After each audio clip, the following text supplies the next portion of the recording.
Yes, it's that time of the week. It's time for a fireside chat, Chaz. And I want to tell you a story, John, just before you jump in. It all starts with the Biden administration reopening what the Washington Post called a migrant facility for children. Now, conservatives took one look at those bars on those windows and they said, kids in cages? That's now migrant facility for children. And it's true that when that exact same facility was opened briefly back in 2019, this is what happened. Shut it down! Shut it down! Protesters lined the road leading up to what the government says is a temporary shelter for unaccompanied minors. The workers providing the beds for that facility also went on strike during that period because, as Alexandria Ocasio-Cortez put it, they were making beds to cage children.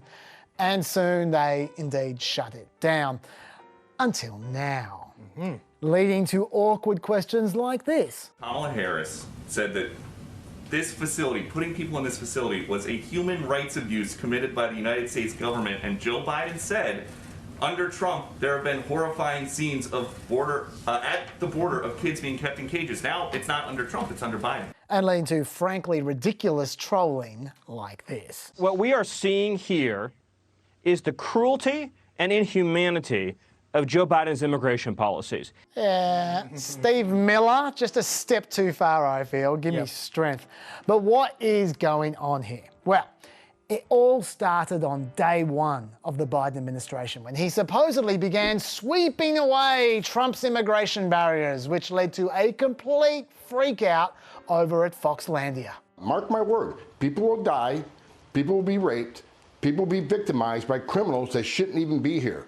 It's coming. Well, it wasn't coming because despite Biden creating headlines with his executive order pausing deportations for his first 100 days, that deportation freeze didn't actually apply to new illegal immigrants. In fact, America continued to automatically expel almost all newly arriving single adults and families because of COVID regulations. Furthermore, a federal judge slapped a national injunction on that order, blocking it from being carried out. So Biden issued a guidance just giving up on the idea of a deportation freeze entirely. Meanwhile, Biden claimed to be processing all the asylum seekers waiting in Mexico under the Remain in Mexico program. There were 28,000 active cases over there, some waiting for years. Well, America is now processing 25 of them a day. Woo! They hope to eventually process 300 per day of 28,000. So the dam isn't exactly bursting there either. People are thrilled that Biden rescinded the infamous zero tolerance policy that led to every adult border crosser being arrested and therefore thousands of families being separated under Trump. But not so many noticed that in the fine print of Biden's executive order, he left ICE with the discretion to charge border crossers after taking into account a number of other factors. All reasonable factors, I might add, but bottom line, family separations have not been banned. They are just meant to be more reasonable. So in summary, there's a lot more sizzle than steak in Biden's immigration reforms to date. But one thing is very real, and that is border interceptions are rising. You might recall back in 2019, there was a bit of a crisis on the border, but things improved until the middle of last year. And since then, there's been a steady climb. This is not Biden's fault, okay? It's been going for 9 months. But Biden has to deal with it now because the one group that Biden is not deporting on the border are unaccompanied children. And they are also coming in larger numbers.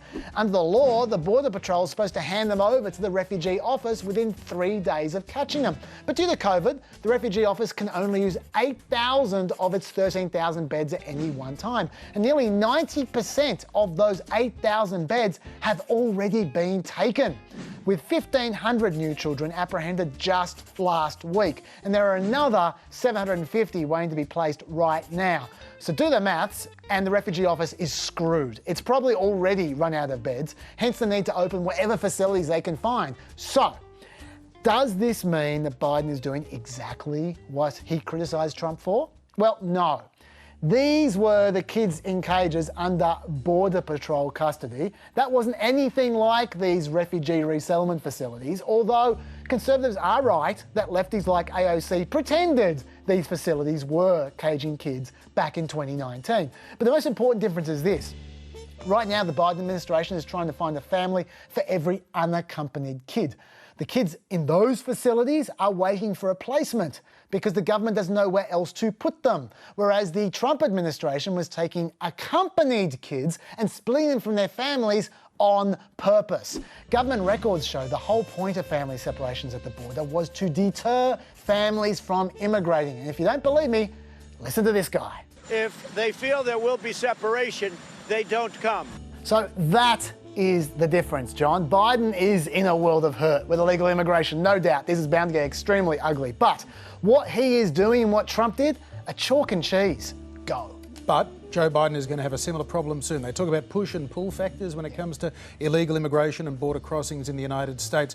As the COVID pandemic gets better in the United States and the US economy gets better as a result of that, there's going to be a huge pull factor for low-wage workers to go back into the United States. Similarly, there is going to be, it seems, an ongoing COVID problem in South and Central America that is going to be a push factor to get people, again, wanting to go to the United States. So we could see, come the summertime, June, July, August this year, that Joe Biden has got a big problem on his hands.